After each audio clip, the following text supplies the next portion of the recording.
নমস্কার। গুড় শুধুমাত্র স্বাস্থ্যের পক্ষে যে উপকারিতা তা কিন্তু একদমই নয়। জ্যোতিষ শাস্ত্র মতে সূর্যের কারকতা হিসেবেও মনে করা হয় কিন্তু গুড়কে।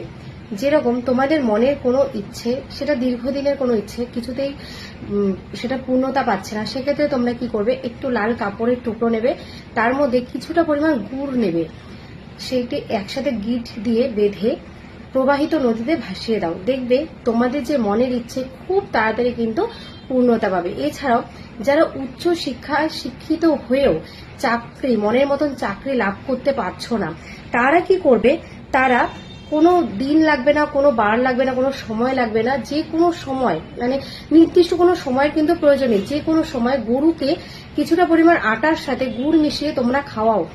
যদি তোমরা ইন্টারভিউ দিতে যাচ্ছ তার আগে খাওয়াতে পারো, তাহলে কিন্তু সেই তোমরা যে চাকরির উদ্দেশ্যে যাচ্ছ ইন্টারভিউ দিতে, সেটাতে কিন্তু সফলতা অবশ্যই আসবে। এছাড়াও যাদের মঙ্গল গ্রহ ভীষণভাবে অশুভভাবে রয়েছে, মঙ্গল গ্রহ অশুভভাবে থাকলে জন্মছকে, তাহলে কিন্তু নানাবিধ সমস্যা আমরা সম্মুখীন হই। যেরকম দাম্পত্য জীবন হতে পারে, শারীরিক দিক হতে পারে, বিভিন্ন দিকে কিন্তু আমাদের সমস্যার সম্মুখীন হতে হয়। তো সেক্ষেত্রে আমরা কি করব, 800 গ্রাম গুড় এবং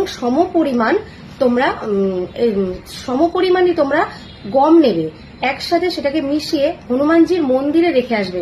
মঙ্গলের যে অশুভ প্রভাব তা কিন্তু কিছুদিনের মধ্যেই সমস্যার সমাধান হয়ে যাবে।